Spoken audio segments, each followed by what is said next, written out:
for the following position in Tamuning, Guam: civil engineer. Apply professional engineering knowledge and expertise to analyze construction drawings and building blueprints. Determine which products, equipment, components, and systems the company can supply to the client to fulfill project requirements. Create project proposals for clients that meet engineering requirements. Oversee delivery and installation to ensure materials meet strict quality control standards and conform to functional specifications and customer requirements. Applicants must possess a bachelor's degree in civil engineering and 2 years of post-baccalaureate verifiable work experience in civil engineering. Applicants must also be proficient in the use of engineering computer programs such as Primavera or CAD. If interested, please submit resumes by mail to Frontier Supply Incorporated. Attention, John McDonald, 153 East Segundo Leon Guerrero Street, Tamuning, Guam, 96913. Let's go to welcome Superintendent Jon Fernandez, the Superintendent of the Guam Department of Education, in the KUAM News Link Zoom room. Good morning, John. Good morning, guys.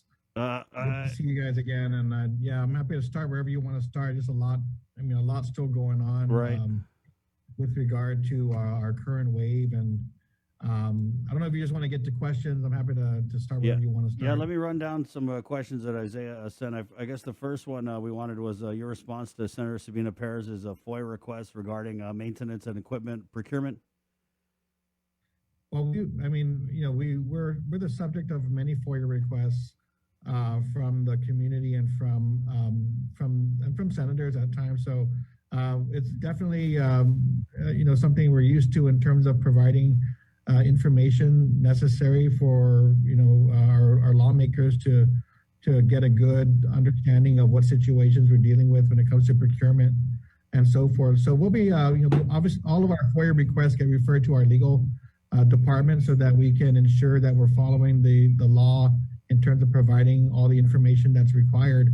And I don't have any issues providing that information.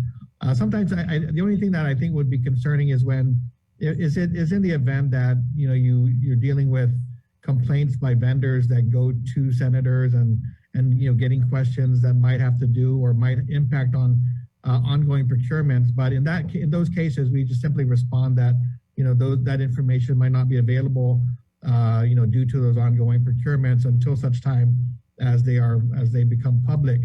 But if it has to do with past procurements, we're happy to share that information. And are there any further questions that we can answer? We're happy to answer those issues. The procurement process, as you know, is I guess what we just say, it's quite complicated, to those who are not familiar with the process. But we have a team that's experienced, and we definitely know that certain types of procurements we get a lot of competition from vendors, and have been used to dealing with protests, concerns, and other issues that have been raised. But we feel we've done pretty well with our record and with our record before the OPA and so forth. So we'll be providing that within the necessary time frame, and then we'll see if there's any further follow-up from her office. John, are you kind of assuming maybe the intent of it is procurement delays? Are there currently some appeals in play? Yeah, so we do have a number of procurements that get protested. I mean, I'll just say in general, on the technology side, we tend to get a lot of protests on the technology side. It's really a competitive market, and so vendors who compete for our technology business will be very active in looking at the process and determining whether they have grounds for protest. But we typically see a lot of protests on the technology side, including our latest one that we hope we're moving through is the MiFis that were protested last November to provide MiFi services to our students and extend that opportunity. I think we also have I'm following up to get an update on our HEPA. Our HEPA filters were under protest as well, and so again, these are large purchases, high volume purchases, and we do anticipate that vendors will be competing to get that business. On the other hand, we have to weigh that against the delays in getting products and services to our classrooms and to our schools. So those are the types of things we're dealing with. I was asked yesterday about whether this issue with that came up with the OPA on another with another vendor, another agency was impacting us, and I don't think so at the moment. But again, we're paying attention because we want to make sure that we get good guidance. If anything is changing or anything that we need to know, we need to make sure that our procurement efforts are done to minimize protests, and ensure that we have the best chance of getting our supplies and equipment to our schools. So, John, I mean, does it just seem like you guys have a lot of protests going on, or? Well, no, I would just say right now, it's really on the technology side, and then we have one major HEPA filter procurement. Otherwise, we've been able to get the PPEs out. We've been able to get other supplies. We've been able to get laptops. We've been able to get instructional materials out the door. So it's not on every procurement, but we do notice that when it comes to telecommunications, that seems to be a hot spot.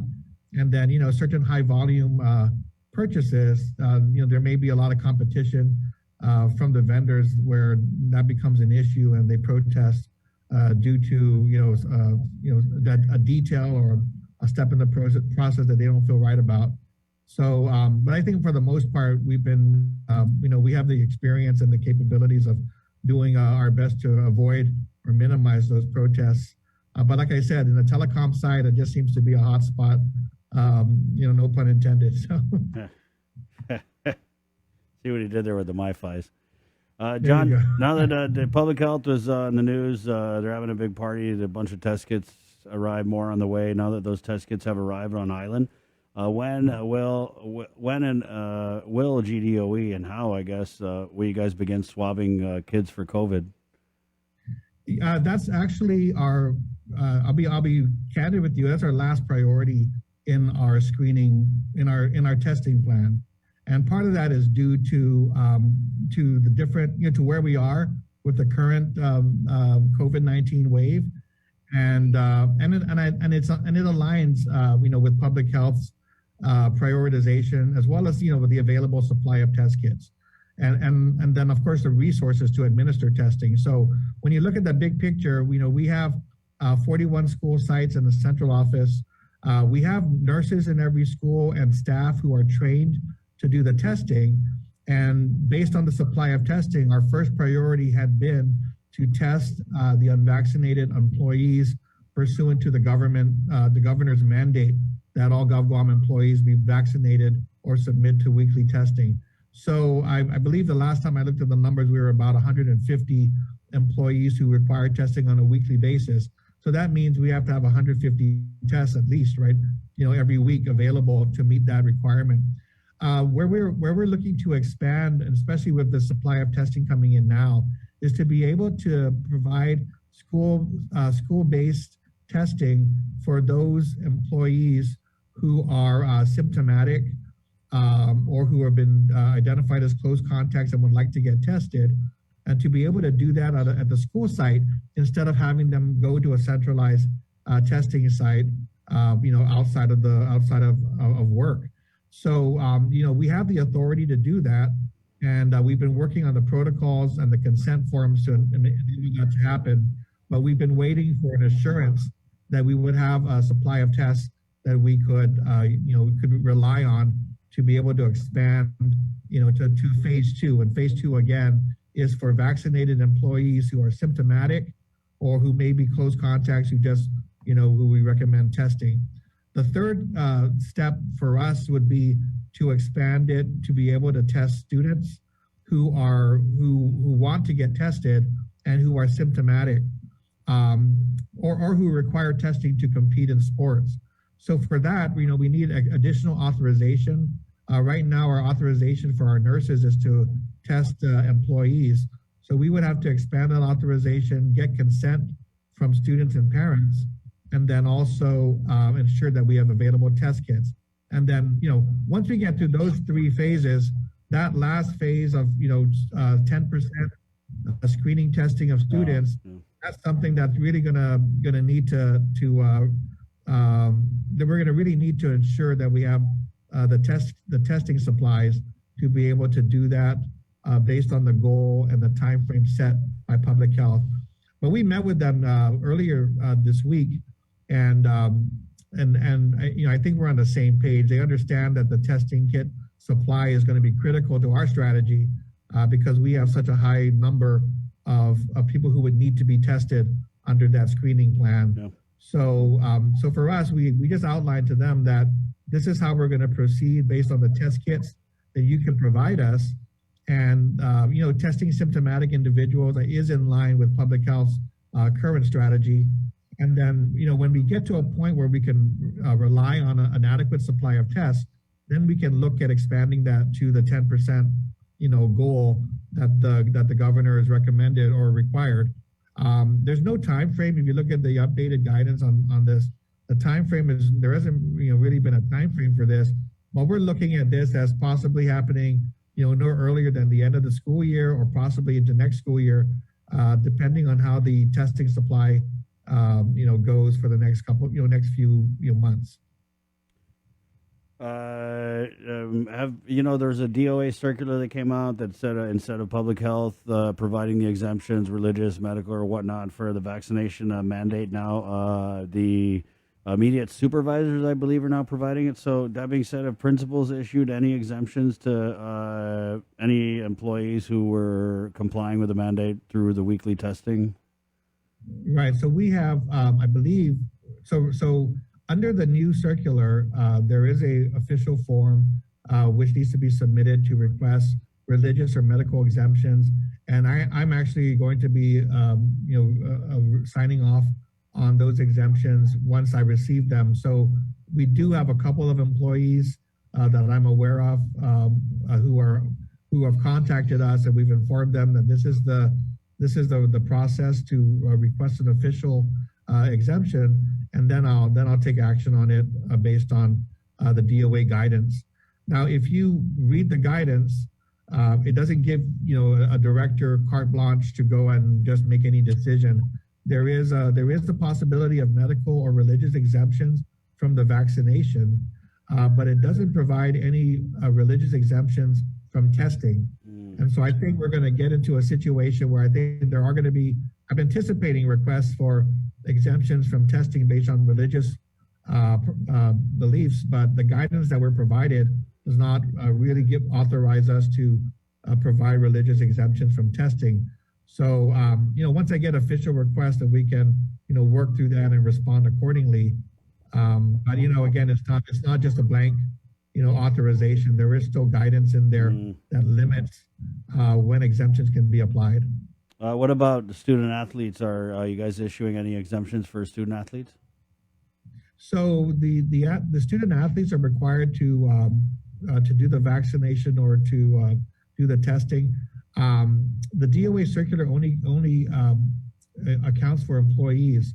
So under that, I'm assuming that the exemptions go to the same agency. That's something that I'll follow up on. I don't think we received any further guidance because DOA just applies to GovGuam employees. However, we're looking into expanding our testing again to be able to give the weekly test to the students if they'd like to do it, at school, because based on the testing shortage and based on the long lines and the priorities, I think they're encountering more difficulty getting those weekly tests, at the central testing sites. So that's been a recent request from our schools, whether we can provide those tests.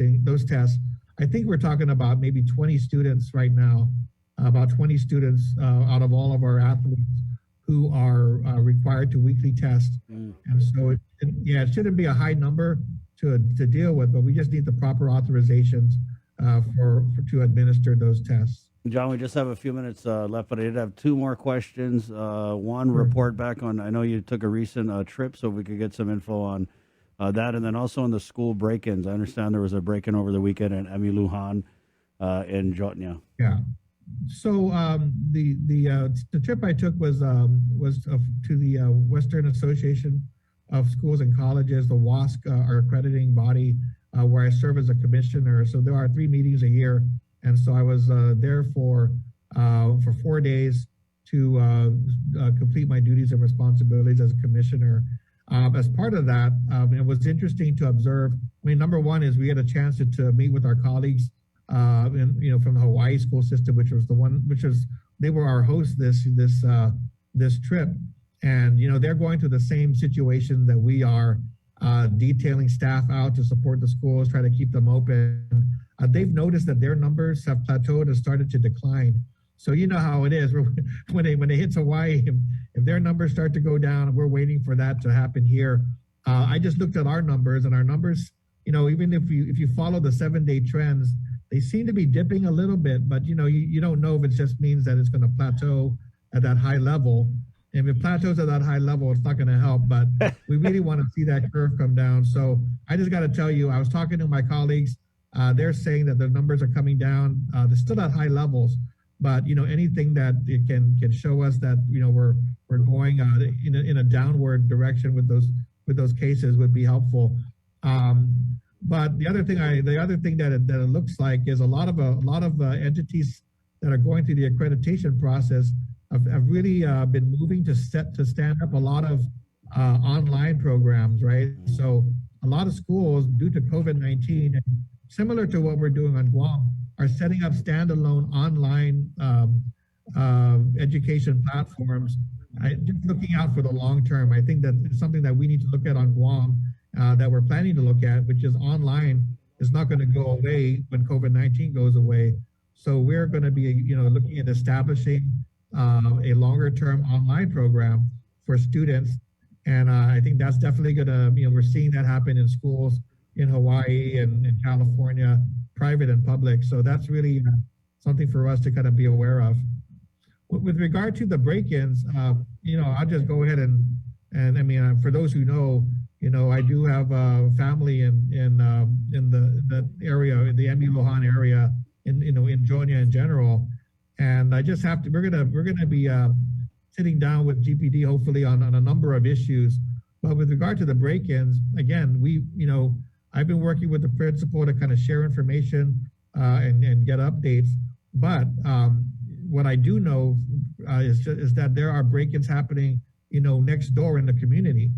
So this is really broader than the school. I mean, obviously we want to protect our schools, and our teams are working to see what we can do to enhance our school security measures. But it's no surprise when you're seeing nearby homes and to the schools being broken into, and then the next thing you hear is the schools being invaded as well. So it's a bigger issue than just the schools. What's happening throughout the villages, and specific to Emi Lohan, my concern is that there was a rash of break-ins prior to the break-in at Emi Lohan, and I think that we just need to step up our efforts to monitor and watch for those unfamiliar faces who might be cruising the streets looking for the easy things to steal. So but we're going to be meeting with GPD on that and kind of thinking through how we can utilize funding to support school security.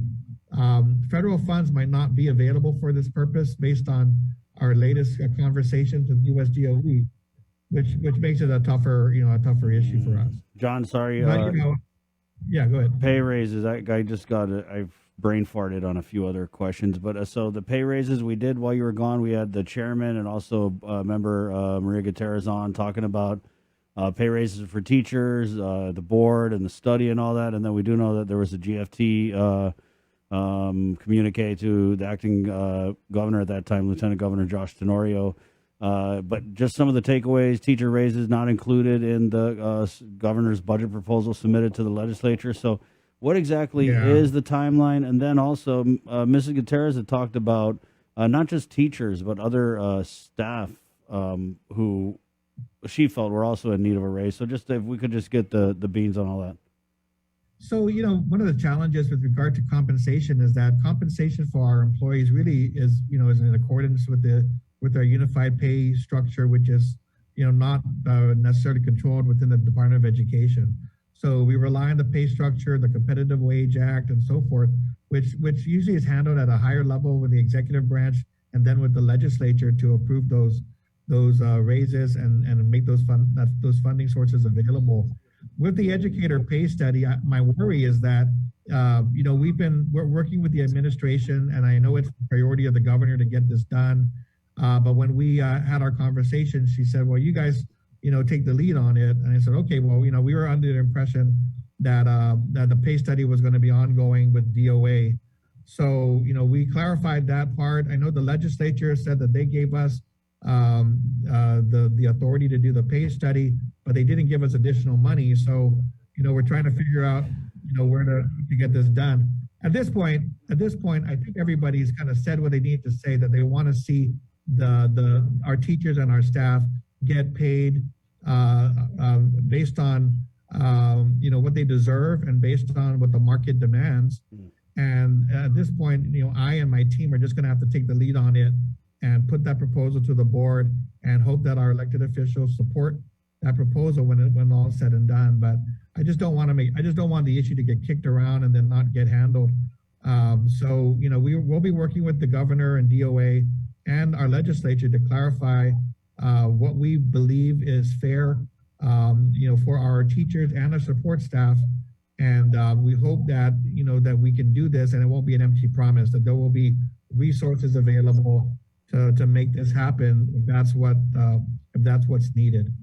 So that's where it stands. And I think that was what I heard when I was off island. A lot of people talking about it, but we need to get the work done, put that proposal on the table, and we need to take the lead on it. And then we'll do that and put that forward soon. Jon, sorry, last two honest, mandatory summer school and then update on Simon Sanchez and Southern High Auditorium. So the issue with the summer school is really we're trying to clarify. I guess one of the issues we're trying to clarify is whether or not we can do mandatory summer school for students, especially those who've fallen behind, and do so without compromising federal funds that we use to support summer school. So we're working through that piece, because with some of the funds that we use for summer school, we're not supposed to be supplanting what would already be required by the local government. So every time we put a mandate forward, there are certain situations where we can't use federal funds to cover those issues. So I know that one of the efforts right now is, as we look at finalizing a decision about whether or not to mandate summer school and for whom to mandate summer school as well, we need to make sure that we have the funding available to be able to support those options. So my team right now is just trying to clarify with the US DOE and with our federal programs office whether we can utilize our federal funds in conjunction with a mandate for certain students who have fallen behind to go to summer school and before they promote to the next grade. So I think the recommendation makes sense. I mean, we do want to make sure that we provide the opportunity for students to catch up. But now we're getting into the technicalities right now, because if we don't have funds to do it, it's going to be an empty idea. So hopefully we'll be able to resolve that in the next couple of weeks, and then let people know what the plan is on summer school. With regard to Simon Sanchez, we're going to have to probably make a public presentation in the next few weeks.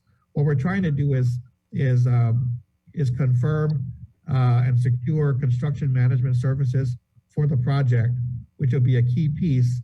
And then we're working on finalizing the actual formal solicitation that would go out to the construction and financing companies to make a bid on building the project. So these next couple of months are going to be critical to finalizing those services and those solicitation documents so we can go out to bid. So right now, our focus is on completing the design, getting all of that stuff finalized. And, the next step is the big step, putting it out there for our companies to bid on so that we can get construction started. Jon, I know I said two more and that's it, honest, but I lied. Rams or Bengals? Oh, man, you're gonna make me pick. those aren't the two teams that I normally follow, but I definitely I know that the Guam has a big West Coast support contingency, but I'm usually rooting for the underdog, so I might be going with Joe Burrow this round. But go ahead and what is it? Go ahead and get me on Twitter, hit me up, and let me know that you disagree with me, and I get all the hate. I'm okay with that. But usually, if I don't have a personal affiliation with the team, Yeah. I'll go with the underdog. And so I was riding on the Brady train. This, I'm a big Patriots fan, but Tom Brady's part of that. But now that he's out, I'm gonna probably just go for Joe Burrow and the Bengals. They've been out of it for such a long time. So yeah, let me just check my social media. It might be blowing up now. John, how about that halftime show though? That seems like it's going to be better than the game, maybe. Yeah, that'd be it would take us back to the 90s. Yeah, the people don't know John's gangsta. It's so the halftime show. It's Dr. Dre, Snoop Dogg, Eminem, Kendrick Lamar, Mary J. Blige. Right, it's crazy. Somebody said there might be some football going on with that Snoop Dogg concert. Right, that's right. Thanks, John. All right, thanks a lot. We'll see you next week. There you go. Right on. Jon Fernandez, GDOE superintendent. Guys, our friends at Burger King, they've got a new thing popping, man. Check this out. I was just looking at this, sir. This sounds delicious. Burger King's new Double Whopper Jr. Your Way meal includes French fries, 4-piece nuggets, and a refreshing soft drink. BK, Your Way. I am so hungry. I am starving. Look at my hand. It's shaking because I worked out this morning.